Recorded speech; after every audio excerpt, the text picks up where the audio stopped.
नमस्कार बच्चों, मैं तेजराम मीणा, सहायक आचार्य BST राजकीय स्नातकोत्तर महाविद्यालय बयाना भरतपुर।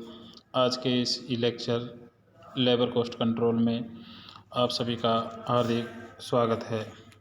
लेबर कॉस्ट कंट्रोल के आज के इस लेक्चर में हम अध्ययन करने जा रहे हैं उपकार्य पत्रक और उपकार्य पर व्यतीत किए गए समय का लेखा। उपकार्य पत्रक और उपकार्य पर व्यतीत किए गए समय का लेखा यानी श्रमिकों द्वारा कारखाने में बिताए गए समय का लेखा रखने के अतिरिक्त श्रमिकों द्वारा किन किन उपकार्यों पर कितना समय लगाया गया है इसका लेखा भी रखा जाता है। यानी श्रमिकों द्वारा कारखाने में जो समय बिताया गया है उसका लेखा रखने के अलावा श्रमिकों द्वारा किन किन उपकार्यों पर कितना समय लगाया गया है इसका लेखा भी रखा जाता है। ऐसा लेखा रखने के लिए निम्न उद्देश्य है। उपकार्य पर लगाए गए श्रम को ज्ञात करके उपकार्य की श्रम लागत ज्ञात कर सकते हैं। श्रमिक द्वारा प्रमाप समय से कम समय लगाने पर बोनस की गणना की जा सकती है। कुशल व अकुशल श्रमिक में अंतर स्पष्ट किया जा सकता है।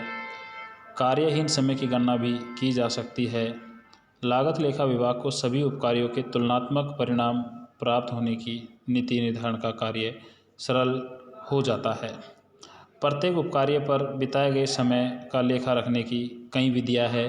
पहली है प्रत्येक उपकार्य पर बिताए गए समय का लेखा रखने की कई विधियां हैं। उसमें जो पहली विधि है वो है प्रत्येक श्रमिक के लिए अलग पत्रक बनाना, प्रत्येक कार्य के लिए अलग पत्रक बनाना, श्रमिक व उपकार्य का सम्मिलित पत्रक बनाना, इकाई लागत या उजरती कार्य पत्र बनाना, प्रत्येक श्रमिक के लिए अलग पत्रक बनाना।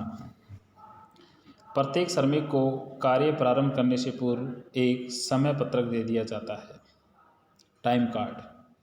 इस पर कार्य प्रारंभ करने व समाप्त करने का समय स्वयं कर्मचारी अंकित करता है। अशिक्षित कर्मचारी फोरमैन की मदद से यह कार्य करते हैं। यह प्रतिदिन या प्रति सप्ताह बनाए जा सकते हैं।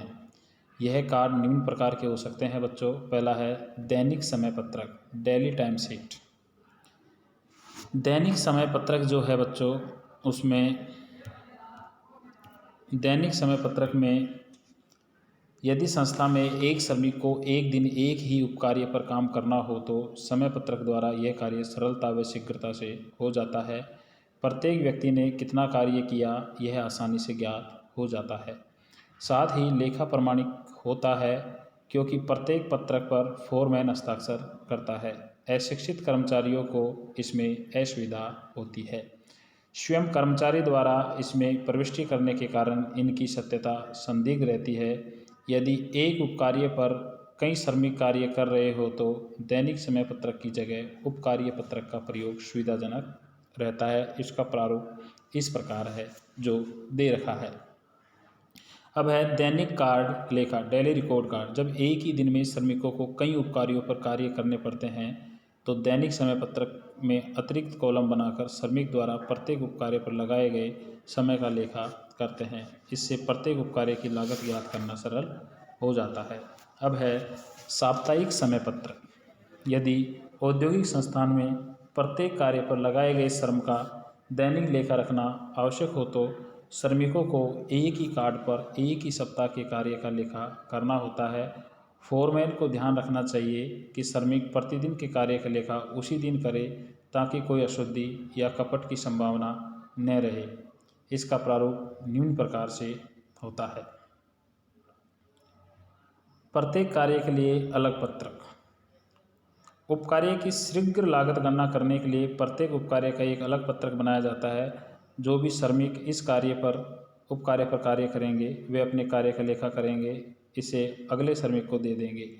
इस प्रकार उपकार्य की समस्त श्रम लागतों की जानकारी शीघ्र मिल जाती है। इस कारण इसे श्रम लागत पत्र या कार्य प्रारंभ करने के पूर्व ही इसे बनाकर यह निर्धारित कर दिया जाता है कि किस श्रेणी के कितने श्रमिक कब और किस श्रेणी के कितने श्रमिक कब और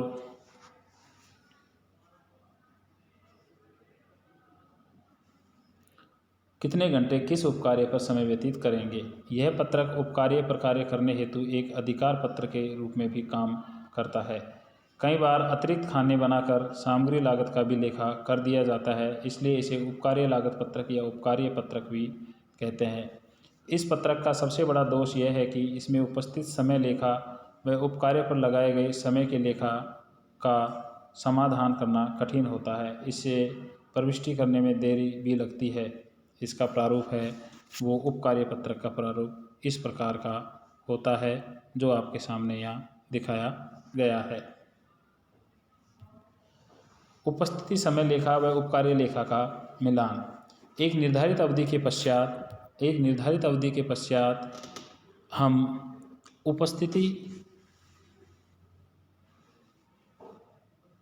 के बाद